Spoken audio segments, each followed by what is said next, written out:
கிறிஸ்துவுக்கென கண்பானவர்களே, ஆண்டவருடைய நல்ல பெயரிலே உங்களை வாழ்த்தி ஆசீர்வதிக்கிறேன். தேவனாகிய கடவுள் இந்த புதிய நாளின் நன்மைகளை வெண்மைகளை கொடுத்து நம்மை தாங்குவாராக. தியானத்திற்காக ஒரு வசனத்தை உங்களுக்கு முன்பாக வைக்கிறேன். அது பரிசுத்த யோவான் எழுதின நற்செய்தி நூல் 4ஆம் அதிகாரம் 24வது வசனம்.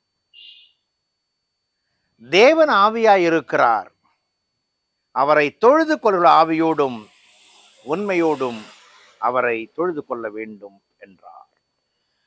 இறைவன் ஆவியாயிருக்கிறார் என்று சொல்லும் பொழுது, இறை ஆவியினால் அபிஷேகிக்கப்பட்ட நீங்களும் நானும் இறைவனை ஆராதிக்க முற்படுகிற வேளையில நம்முடைய செயல்பாடு உண்மையற்ற தன்மையிலே இல்லாதபடிக்கு இறை ஆவி வரும் பொழுது ஏற்படுகிற உண்மை தன்மையோடு கூட இறைவனை ஆராதிக்க வேண்டும்.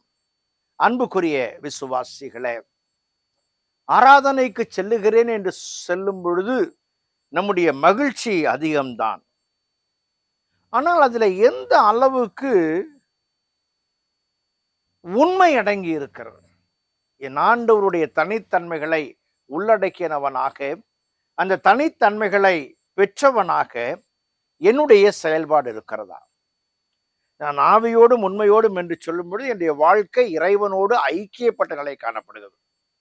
என்னுடைய வார்த்தையிலே பொய்மை காணப்படும் என்று சொன்னால், மாறுபாட்டின் சிந்தனை காணப்படும் என்று சொன்னால், அக்கிரம சிந்தை காணப்படும் என்று சொன்னால், நான் என் வாழ்க்கையை சாத்தானுடைய அல்லது பிசாசினுடைய கூட்டத்தோடு இணைத்து கொண்டவனாய் காணப்படுகிறேன். அல்லது நான் உலகத்துக்கு ஒத்த வேஷமாக ஒரு காண்பிக்கிறேன்.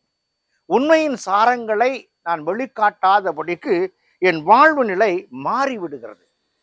இன்றைக்கு ஆண்டவர் அதை விரும்பவில்லை என்பதைத்தான் இந்த அழகான பகுதி சொல்லுகிறது. கடவுள் ஆவியாயிருக்கிறார், தொழுது கொள்ளுகிறேன் என்று சொல்லுகிற நான் உண்மையற்ற தன்மையிலே, ஆவியற்ற தன்மையிலே இறைவனை தொழுது கொள்ளுகிறேன் என்று சொன்னால், நான் மாறுபாடின் சந்ததியாய் காணப்படுகிறேன். என் நிலைமைகளிலே உண்மை காணப்பட வேண்டும். ஒரு அரசன் செழுமையாக அவன் ஆட்சி புரிந்தான்.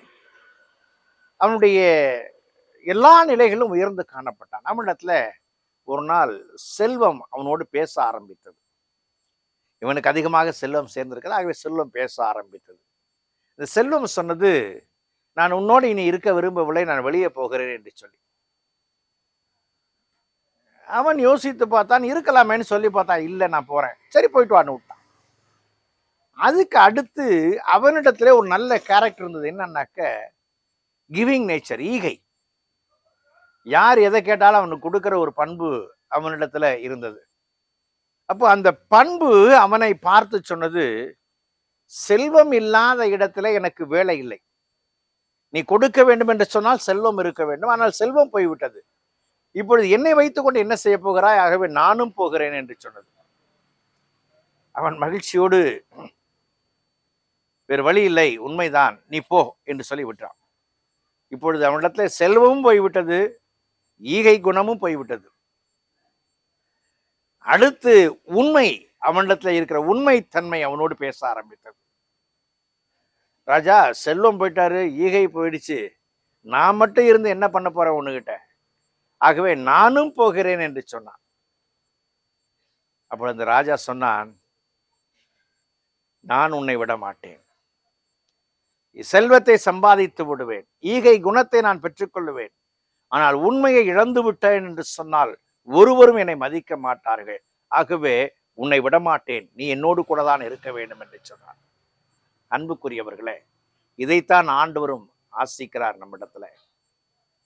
நாம் உண்மையுள்ளவர்களாய் வாழ வேண்டும்.